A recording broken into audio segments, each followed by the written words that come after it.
Assalamualaikum warahmatullahi wabarakatuh. Alhamdulillahirabbil alamin.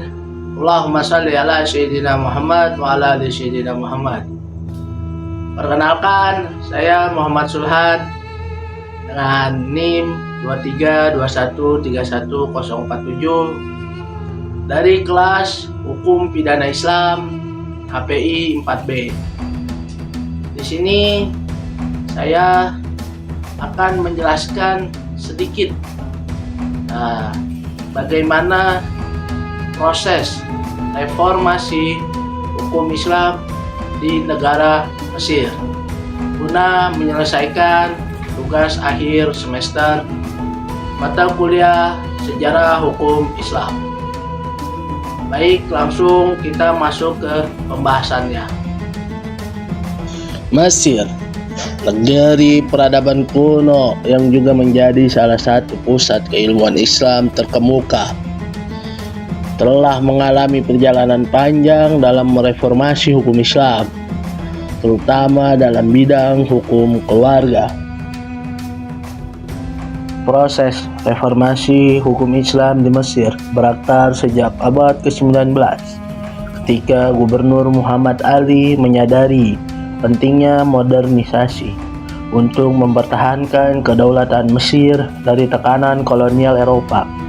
Ia mulai mengirim pelajar ke Prancis pada tahun 1828 untuk mempelajari hukum barat dan membentuk pengadilan baru yang perlahan menggeser posisi pengadilan syariah. Pada tahun 1837, Gubernur Muhammad Ali merumuskan yang namanya Siasat Nem atau disebut juga Cetak Biru Reformasi yang mengadopsi model administrasi Eropa. Langkah ini memperkenalkan sistem hukum positif dan memulai perjalanan panjang marginalisasi pengadilan syariah. Reformasi hukum Islam di Mesir menjadi semakin konkret pada tahun 1920 saat disahkannya Undang-Undang Nomor 25 Tahun 1920 tentang hukum keluarga atau Al-Ahwal Al-Syaihsyah, disusul oleh Undang-Undang Nomor 25 Tahun 1929. Mesir mulai mengatur hak cerai istri, nafkah, dan syarat poligami melalui legislasi modern. Undang-undang tersebut terus diperbaharui, termasuk Undang-Undang Nomor 100 Tahun 1985 yang menunjukkan arah reformasi hukum yang progresif. Kodifikasi ini menandai upaya Mesir menjadikan hukum Islam sebagai hukum negara yang modern dan tertulis.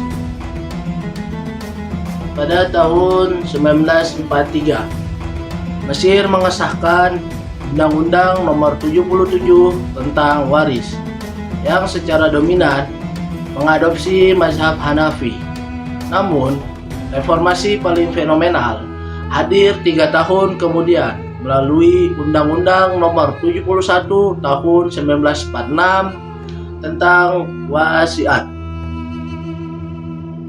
Hukum ini memperkenalkan konsep wasiat wajibah, yaitu pemberian warisan wajib kepada cucu yatim, meski tidak disebutkan dalam wasiat.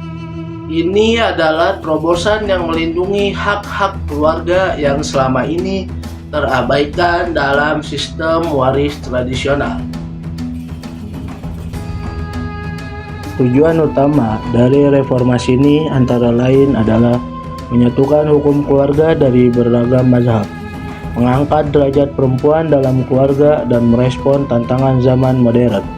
Komisi seperti Majma' al-Buhus al-Islamiyah dibentuk untuk mengkaji hukum dengan pendekatan multidisiplin agama, sosial, ekonomi, dan budaya, menunjukkan bahwa hukum Islam di Mesir dibentuk bukan hanya dari teks, tetapi juga konteks.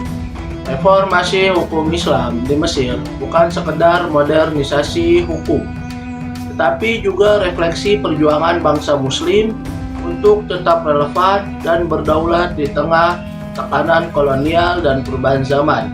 Dari Muhammad Ali hingga legislasi modern, Mesir telah menunjukkan bahwa hukum Islam dapat ditata ulang, tetap berpijak pada wahyu namun berjalan bersama zaman.